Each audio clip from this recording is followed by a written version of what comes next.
Cancer has kept the Sacramento man from his final trip to his homeland, Vietnam. Now, his family bought trip insurance, but when their full refund didn't show up, then it was time to call Kurtis. You know, this was a very important trip for him to go, but unfortunately, doctor's orders said he could not travel. The travel agent said he could get all of his money back, but he struggled to get it.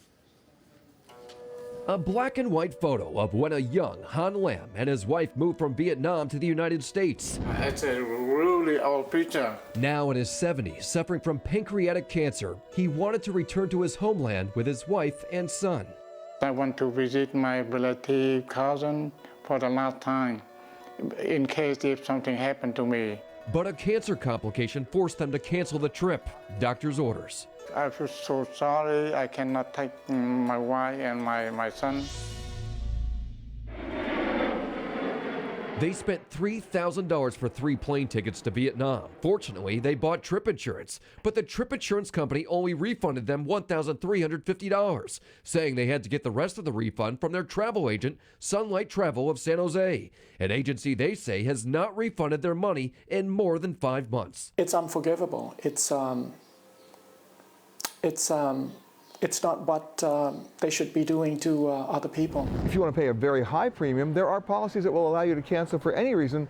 But CBS travel editor Peter Greenberg says some trip insurance policies will only refund you the money you cannot get back on your own. In this case, the majority of the plane tickets was refundable through the travel agency, minus a cancellation fee, and that is the amount the trip insurance already covered.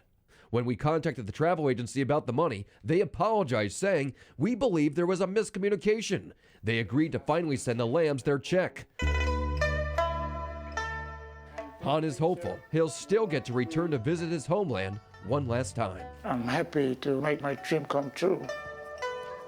Well, let's hope he gets to make that trip. They bought this trip insurance through their travel agency. Greenberg says you should always book your trip insurance through a separate company because oftentimes you can find better coverage for a better price. So if you do buy this travel insurance, who should you expect to write that check? You know, if you ever bought the stuff and if you ever got the terms and conditions, it is page after page after page of fine print. It depends. Now, in this case, the trip insurance only covered the amount that was not refundable by the travel agency. In this case, some of the tickets were refundable, so he had to get that money back from the travel agency, and then the rest he got from the trip insurance. Very confusing stuff, and you should really understand this stuff before you buy it. Unfortunately, often they don't explain this to you. It seems like you have to be a lawyer in order to figure I know, it out. all the stuff that you got to read through. I mean, it sounds like a good deal. You think, oh, I'm covered if something happens, but the reality is that little fine print has lots of stuff in there every single time. And you just want to get to your destination. Yep. You're not trying to deal So with that I stuff. hope he gets to make that trip. He really wants to make it. All right, if you have a consumer problem you can't resolve, maybe we can. You can call our hotline Monday through Friday at 916-374-1343, or you could always go to our website at cbssacramento.com, click on Call Kurtis, and fill out our form.